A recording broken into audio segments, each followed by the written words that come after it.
kita aksi itu satu dari awal itu kita minta untuk melakukan penutupan terhadap TPA Cipecang. Karena udah nggak layak bro. Karena tadi lokasinya yang salah, berada di garis sepadan sungai.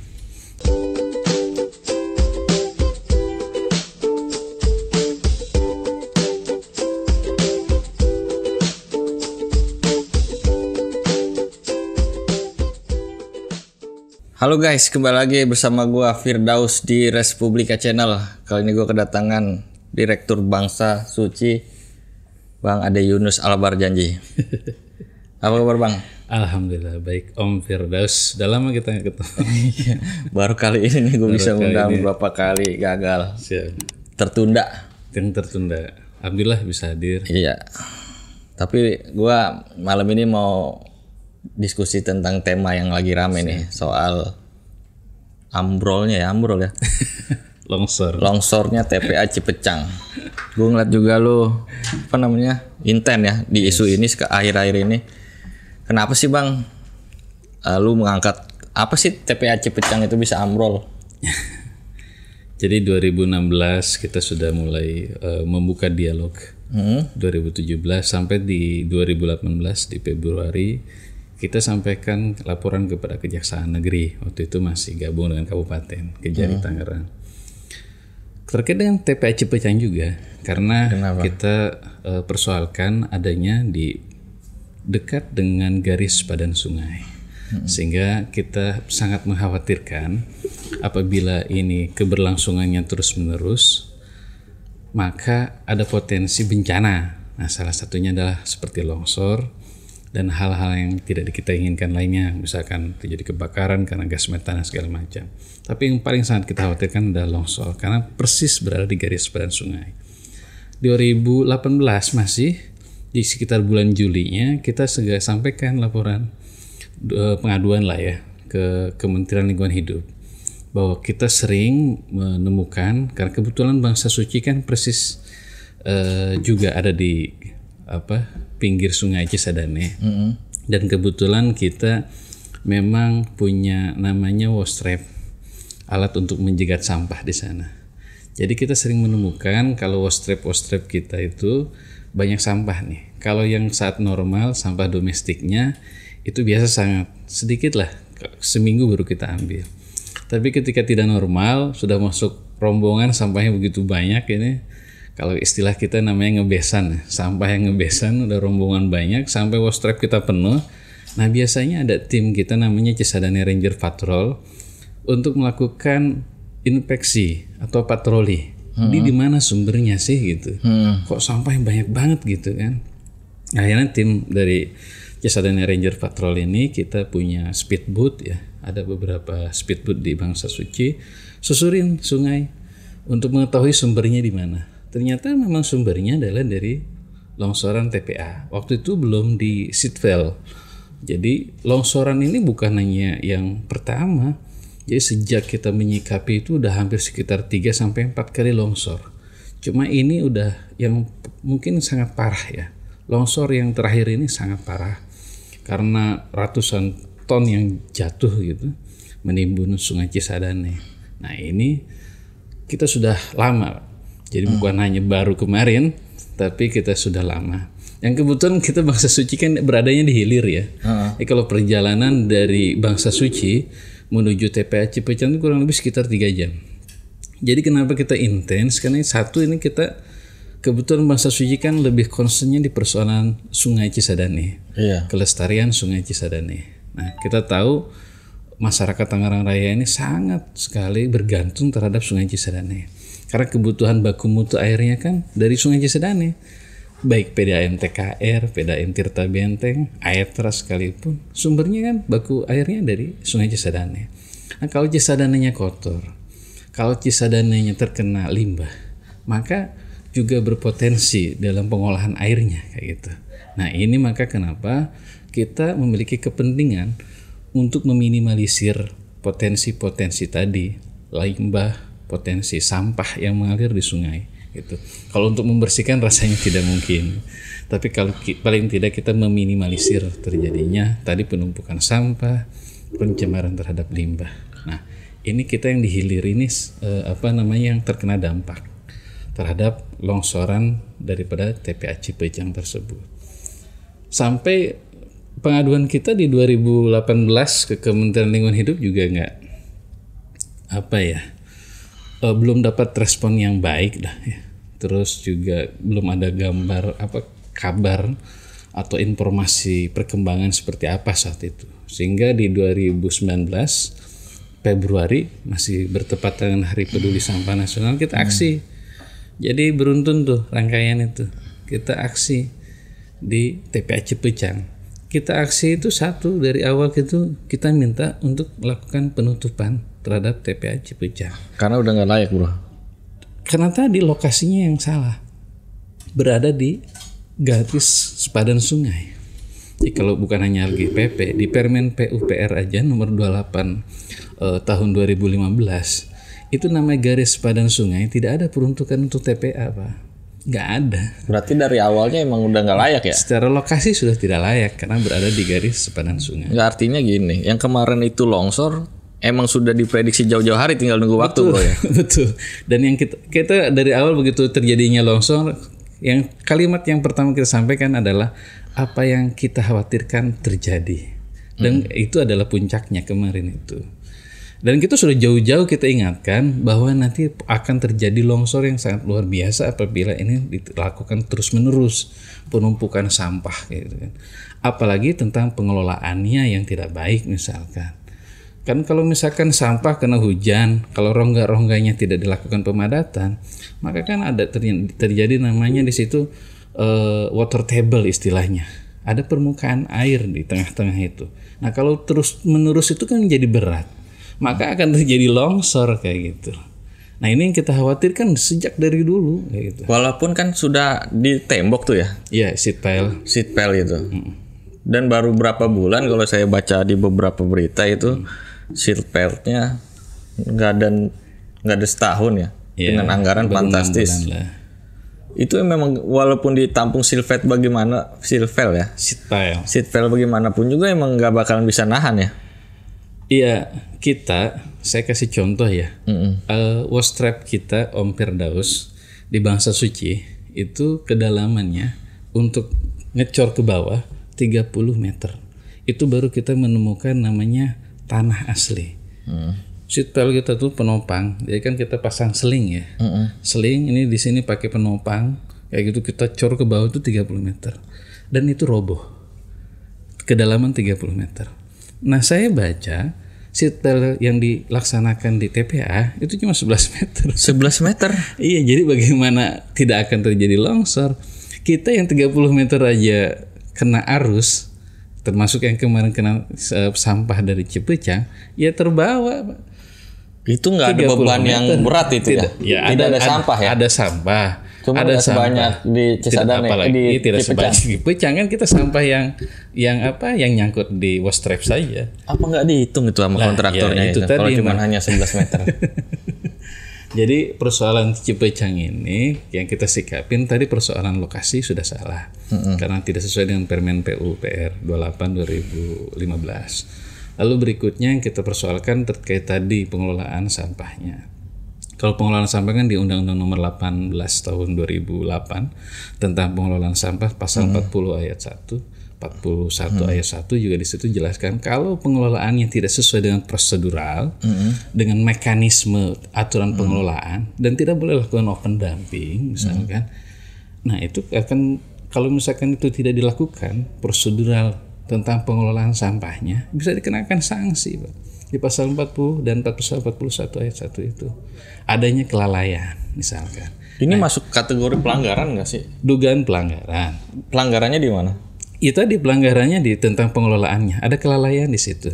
Kayak misalkan tadi Pemkot kan sudah mencoba ya, udah mengantisipasi dengan membangun seat pile. Betul. Lalu salahnya di mana? Seat pile itu kan adalah bagian untuk agar tidak turun ke bawah. Tapi kalau sistem pengelolaan tadi misalkan open dumping tidak dilakukan, misalkan kita lihat aja secara di belakang ya, di belakang pas longsor itu tidak ada namanya pipa-pipa gas metan. Pipa gas metan buangan nggak ada. Lalu tidak dilakukan pemadatan di sana. Nah Nah tadi seperti yang saya sampaikan, kalau tidak dilakukan pemadatan, maka akan terjadi namanya water table di situ. Permukaannya di bawah itu banyak air gitu. Tiap hujan itu numpuk water table tuh. Di situ ada kayak macam apa ya? Air yang numpuk lah di bawah daripada sampah itu. Nah kalau terus menerus ini kan jadi berat bebannya, maka akan potensi longsor. Mau disetel apapun pasti terjadi longsor kayak gitu Pak. Jadi tentang sistem pengelolaannya kayak gitu. Kayak tadi pemadatan misalkan tidak dilaksanakan gitu kan. Terus dari awal di sana juga kan sejak masuk sampai ke belakang ya, kita sebutnya istilahnya belakang ya, garis padan sungai itu. Nah yang kelihatan yang bagus pengelolaannya itu di depannya aja kan. Yang di belakangnya tidak diperhatikan, numpuk terus di belakang. Tidak ada pemadatan, tidak ada pipa-pipa gas metan kayak gitu di sana. Nah terus terkait dengan pencemaran air lindinya, yang kita selalu sampaikan kepada Kementerian Lingkungan Hidup, ini kan terkait dengan persoalan Undang-Undang 32 tahun 2009 tentang pelindungan dan pengelolaan lingkungan hidup. Di pasal 99 ayat 1, kalau misalkan mencemari baku mutu air, itu kan ada sanksinya di situ. Maksimal sampai 3 tahun penjara, pidananya, kurungan. Jadi kalau misalkan ini tidak dikelola dengan baik, kan kemarin kita lihat Kementerian Lingkungan Hidup alhamdulillah sudah turun sekarang. Bagaimana pengelolaan IPAL-nya? Ternyata masih banyak air buangannya ke Sungai Cisadane. Nah kalau air buangan dari lindinya sampah ini ke Sungai Cisadane, maka Cisadane baku mutu airnya kan juga tercemar. Pasti rendah. Berarti nggak layak berarti. Dengan kondisi sekarang ini layak tidak sih dikonsumsi? Ya kemarin PDAM Tirta Benteng sudah sampaikan, ketika terjadinya longsor TPA Cepecang ada kos yang bertambah dengan misalkan menambah klorin. Jadi ada kos penambahan untuk produksi ya, untuk supaya lebih bersih lagi, bisa lebih layak lagi lah. Itu bisa klorinnya ditambah. Masih bisa layak minum itu dengan setelah habis longsor. Kalau bicara layak minum harus uji lab kira-kira. Uji lab. Untuk memastikan itu ya. Kalau untuk membuat mandi-mandi mungkin masih kelihatan bersih segala macam. Tapi tadi dari pihak PDAM sudah menyampaikan ada kos bertambah setelah terjadinya longsor ini. Dia harus menambah kos untuk klorinnya segala macam. Kan ini kos produksinya bertambah. Nah tadi kalau terkait dengan konstruksinya, kan itu ada di Undang-Undang 18 tahun 1999 tentang jasa konstruksi. Kalau terjadi namanya gagal konstruksi atau gagal bangunan juga sama dikenakan sanksi di situ. Bahkan ancamannya sampai 3 tahun. Nah, itu yang kena siapa? Ya, contoh kecil ya Om Firdaus. Enggak, yang kena sanksinya itu siapa? Iya, contoh kecil. Pernah ada kejadian longsor seat file di Imam Bonjol Karawaci, masih ingat di 2009 yang lalu? Itu persis berada di depannya Bangsa Suci. Nilainya 4,5 miliar. Sama longsor. Seat file-nya sudah dibangun, tiba-tiba longsor. Seat file-nya 2009. Ini kemarin 21 ya. Ini 21 miliar nilai kontraknya. Masih jebol juga itu. Masih jebol juga. Artinya 4,5 miliar langsung diproses, dilakukan olah TKP, dilakukan uji lab, ternyata ada gagal konstruksi. Kan pihak-pihak terkait yang bertanggung jawab diperiksa, bahkan jadi tersangka, bahkan ada yang dipidana, termasuk konsultan pengawas di sana. Kan namanya kegiatan itu kan ada proses perencanaan ya, ada perencanaan, kajian DED kan misalkan kayak gitu. Kalau misalkan bangunan ada AMDAL misalkan. Nah, kalau terkait garis padan sungai, apakah punya rekomtek atau rekomendasi teknis dari Balai Besar Wilayah Sungai Ciliwung Cisadane misalkan. Nah, ini kan yang punya wilayah BWSCC ini. Nah, mereka harus pegang itu dulu dong si pelaksana ini. Jadi kalau misalkan kemarin alasannya abrasi, kan namanya kontraktor sudah bisa menghitung ketika sebelum namanya dilakukan pelaksanaan sitpel itu. Menghitung kalau misalkan terjadi pergeseran tanah, menghitung kalau misalkan apabila terjadinya abrasi, kan sudah dihitung. Jadi jangan menyalahkan abrasi, jangan menyalahkan alam kayak gitu. Artinya walaupun tanpa abrasi juga dengan pemasangan yang tadi kedalaman 11 meter juga pasti sudah jebol. Iya. Jadi alasan mengada-gada lah itu, Bro. Ya jangan menyalahkan alam lah. Dan yang namanya kontraktor atau pelaksanaan pasti orang yang jauh lebih banyak lah yang ahli konstruksi ya. Tapi kan ini secara kasat mata saja. Fungsi daripada seat belt itu adalah mencegah terjadinya longsor agar tidak terjadinya abrasi. Kan fungsinya itu kurang lebih. Nah kalau misalkan masih longsor terus lalu menyalahkan abrasi, kan semuanya sudah dilakukan kajian. Misalkan sondir kan dari awal mestinya dilakukan sondir tanah kedalamannya itu asli tanahnya berapa meter sih di situ gitu. Nah ini kan baru lakukan sondir baru kemarin saya baca. Mestinya awal dong sebelum dilaksanakan pelaksanaan itu dilakukan dulu sondir kedalaman tanah di situ, tanah aslinya berapa. Ya tadi saya sampaikan di Bangsa Suci kita bikin namanya pondasi 30 meter baru ketemu tuh lakukan sondir 30 meter baru ketemu tanah asli Pak. Itu. Apalagi ini di wilayah 11 meter dengan tekanan sampah yang begitu banyak betul. Besar ya, Bos. Jadi kita sudah bukan memprediksi, tanpa ada seat belt memang akan terjadi longsor dan memang sudah sering terjadi longsoran. Maka kita selalu lakukan pengaduan terhadap Kementerian Lingkungan Hidup. Ada potensi melakukan pencemaran terhadap sungai karena tadi ada sampah yang nyangkut di wastrap kita. Itu kenapa udah kan dilaporin dari 2016 ke Kementerian Pelaporan resminya di 2018 ke Kementerian Lingkungan Hidup. Responnya apa Kementerian Lingkungan Hidup? Responnya sudah turun katanya, terus lakukan uji lab dan segala macam. Tapi kita tidak tahu laporan perkembangan. Cuman uji lab doang. Uji lab untuk apa? Iya, uji lab kan terkait dengan lindi, terkait dengan IPAL-nya, pengelolaan limbahnya segala macam. Karena kan ketika melihat aturannya juga emang tidak boleh kan TPA itu di dekat pinggir sungai secara lokasi. Lalu untuk apa itu? Diperiksa lab-lab lagi. Iya betul. Itu yang dari awal kita selalu adukan. Dari awal yang kita persoalkan ada persoalan lokasi. Karena yang namanya garis sungai itu jangan sampai terjadi namanya ada TPA, bangunan TPA di sana. Menjadi tempat pembuangan akhir itu di sana. Nah, ini dari awal kita selalu katakan konsisten. Tutup TPA Cipecang, tutup TPA Cipecang, lakukan relokasi. Yang sampai sekarang, bahkan sampai nanti ditutup akan kita sama suaranya itu. Tutup TPA Cipecang, lakukan relokasi. Dampaknya bukan hanya warga Tangsel yang kebauan kan, udah teriak bau. Ya kita yang dihilir. Setiap kali hujan, apalagi hujan lebat pasti longsor. Nah, sekarang ketika Om Ber kalau misalkan pernah main ke sana, ya sekarang sisa-sisa bekas seat belt patahan kemarin juga sangat mengkhawatirkan gitu. Karena kondisi tumpukan sampahnya terus meningkat gitu ya. Tidak ada solusi untuk melakukan pengurangan volume sampah, terus nambah. Ya bebannya semakin berat. Sudah miring kalau lihat di lokasi hampir di sana. Dan ini yang kita khawatirkan. Nah sekarang sudah mulai masuk di musim penghujan. Tadi saya sampaikan nggak ada gas metana yang ditangkap. Tidak ada pipa-pipa gas metan di sana. Yang kita lihat ya secara kasat aja tidak ada buangan itu.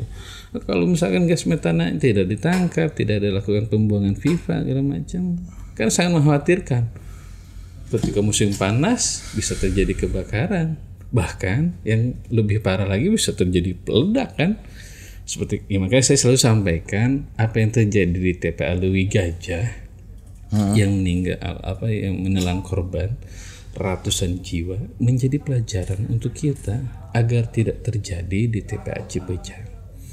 Ini komunikasi, diskusi, dialog sudah kita bangun dari dulu 2016. Dan apa yang kita khawatirkan terjadi di 2020. Semisalkan nih masih tetap bertahan itu. Sekarang longsor nih. Terus belum juga ditutup, apa nanti dampak besarnya itu? Ya dampak besarnya tadi saya lagi-lagi ya kita yang dihilir yang terkena dampak. Terus tadi kondisi baku mutu air Cisadane semakin menurun. Ya tentu tadi potensi untuk kita dalam mengkonsumsi air dari pengolahan PDAM baik TKR, baik Tirta Benteng maupun Aetra juga kan ragu-ragu. Ya ragu-ragu karena bercampur dengan limbah air lindi kan. Yang air lindi itu kan sumbernya dari sekarang ini udah ada belum sih dampaknya gara-gara longsor ini? Ya tadi kan Selain bau gitu, sekarang bau banget emang di sekitar Serpong. sampahnya kan sekarang menumpuk ketika terjadi longsor, sampah semakin menumpuk. Nah kemarin kan semua longsoran yang sudah dikeruk itu kan tidak semuanya juga diambil, dikeruk semuanya bersih. Karena waktu kita aksi kemarin terakhir di tanggal 5 Juni peringatan Hari Hidup, begitu kita bawa alat, kita bawa bambu, kita bawa besi panjang, mengecek, bahkan perahu kita dilakukan manuver, mengaduk gitu kan, ternyata masih banyak sampah di bawah. Nah, jadi ya yang sangat awal harus dilakukan, apa yang sudah dilakukan kita apresiasi lah, upaya tanggung jawab untuk lakukan pengerukan. Tapi bukan hanya sekedar di atas permukaan, karena di bawah jauh, yang di dalamnya, di dalam sungai itu masih banyak sampah-sampahnya di sana. Termasuk tadi material konstruksi yang longsornya masih ada di sana di tengah sungai. Nah ini harus semuanya dibersihkan. Itu makan waktu berapa lama, bro? Ya mestinya bisa lebih cepat. Lalu ada alat setelah alat berat, sampah-sampah yang tumpah di sungai itu yang harus dilakukan oleh Pemda itu apa? Ya tadi kita minta untuk lakukan normalisasi kembali sungai. Kembali bersih, kembali lagi tidak dangkal. Karena posisinya sekarang sudah dangkal. Karena di bawah itu banyak tumpukan sampah yang belum terkeruk tadi. Sisa-sisa material masih ada di sana. Nah ini harus betul-betul dilakukan normalisasi, betul. Recovery-nya itu. Lalu ya ketika ketika penghujan kemarin masih ada hujan-hujan besar ya. Itu masih sampahnya masih ngalir itu. Padahal udah hampir 2 minggu ya. Iya, sampahnya masih mengalir dan nyangkut di waste trap kita gitu. Jadi dari awal persoalan Sungai Cisadane ini kan persoalan kewenangannya di pusat ya. Kewenangannya di pusat sehingga saling tarik urur. Ada lintasan kan banyak, Kabupaten Bogor, Kabupaten Tangerang, Tangsel, Kota Tangerang, Kabupaten Tangerang lagi di ujung kayak gitu kan. Nah kalau misalkan saling nganderin antara pemerintah juga persoalan Sungai Cisadane nggak selesai, maka butuh kebijakan langsung dari pusat kayak gitu. Nah di pemerintahannya sendiri ya tadi saling sinergi itu, udah tidak bisa lagi saling menyalahkan kewenangan lagi, saling sinergi. Bahkan kita kasih analogi sederhana gitu, supaya nggak nyalain oh ini sampah kabupaten nih, oh ini sampah Tangsel nih, oh ini sampah kota nih. Gitu. Dari awal kita sampaikan bikin waste trap setiap perbatasan. Misalkan perbatasan Tangsel dengan perbatasan wilayah kabupaten yang ada misalkan di The Breeze misalkan. Itu kalau TPA Cipecang nggak ditutup. Iya, ini kan persoalan sampahnya nih misalkan. Ini kan terkait persoalan sampah yang mengalir ke sungai misalnya. Nah kan kelihatan nih, oh ini sampah Tangsel. Nanti di perbatasan lagi antara kabupaten dengan kota misalkan, di Paramon misalkan, di jembatan situ dibikin lagi waste trap. Oh ini sampah kabupaten. Ya kelihatan kan, ini sampah Tangsel, ini sampah kabupaten. Nyangkutnya kan kelihatan, jumlahnya tumpukannya kelihatan. Nah nanti perbatasan dari kota dengan kabupaten lagi di sana kelihatan, oh ini sampah kota gitu. Jadi setiap perbatasan wilayah sungai itu ada waste trap di sana. Jadi jangan saling menyalahin lagi, ini sampah Tangsel nih, kata orang kota. Ini sampah kabupaten nih, kata orang kabupaten ini sampah kota nih. Gitu.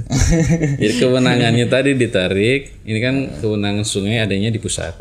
Maka lagi-lagi kita ya minta konsistensi daripada kebijakan pusat untuk dalam pelestarian sungai ini. Karena kita jangan sampai terjadi seperti Sungai Citarum. Sungai Citarum itu kan kita dari 2017 sudah ingatkan, ini kan sungai paling terkotor sedunia Citarum, sehingga ada namanya program Citarum Harum kayak gitu. Nah Cisadane jangan sampai nunggu kayak Citarum sudah numpuk, sudah terkotor sedunia Sungai Citarum baru dilakukan atensi dari pemerintah pusat, bareng-bareng sama-sama ngebersihin Citarum kayak gitu kan. Nah Cisadane ini belum terlalu parah seperti Citarum gitu. Nunggu parah kali.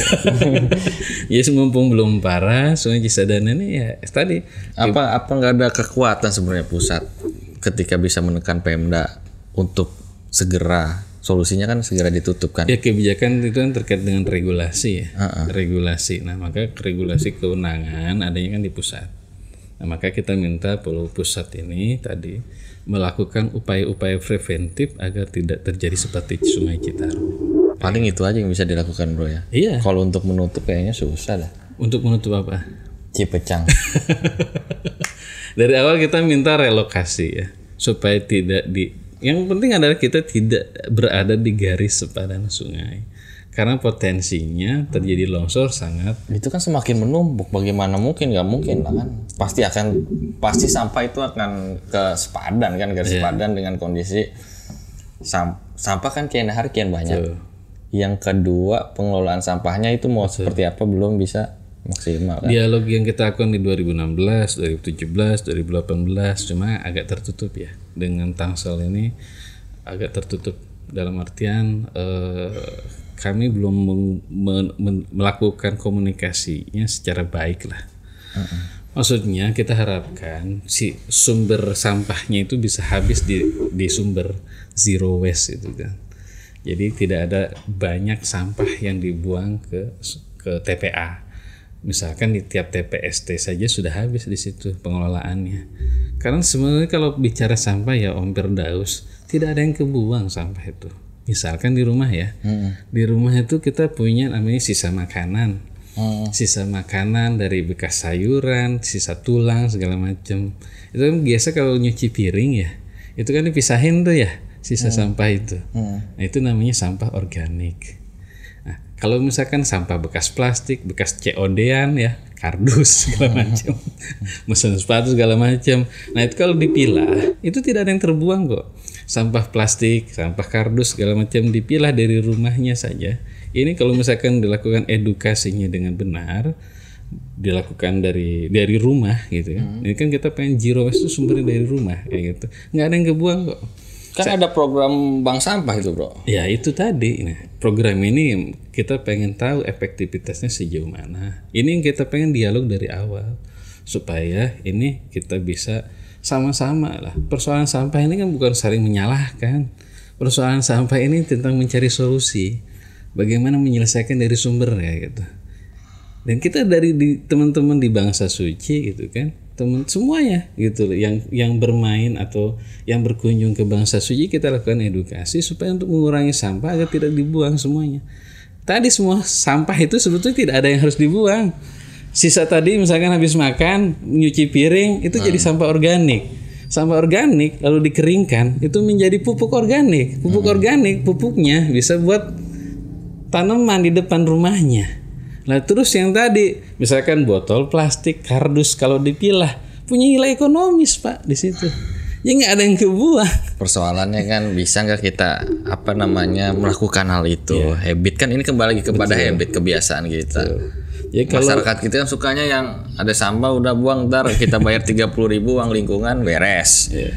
Ketimbang kita ikut-ikut yang seperti apa tadi program bank sampah uangnya juga nggak seberapa mungkin kan.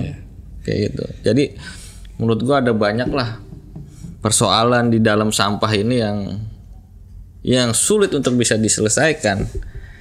Kembali lagi, ya mungkin ketika relokasi tidak bisa di TPA itu ya solusinya meledak lagi kan. Saya kira kabupaten sudah mulai membuka, sudah mulai cair juga. Ya tadi lagi-lagi kan persoalan terkait dengan kewenangan kebijakan. Kan ada namanya Kabupaten Induk.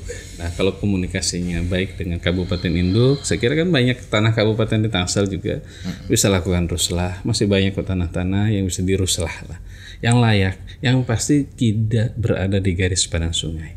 Jadi masih banyak tanah yang ada wilayah Tangsel bisa dikomunikasikan dengan Kabupaten Tangerang misalkan. Ya, tinggal bicarakan saja yang mana lokasi yang sangat layak menurut DED kajian dan segala macam. Yang penting napas. Napas ya. Sebagai aktivis lingkungan panjang nih karena udah bertahun-tahun ya. Masih Bang Ade Yunus atas penjelasannya tentang TPA Cipecang. Semoga kita ada solusi untuk persoalan ini. Bye.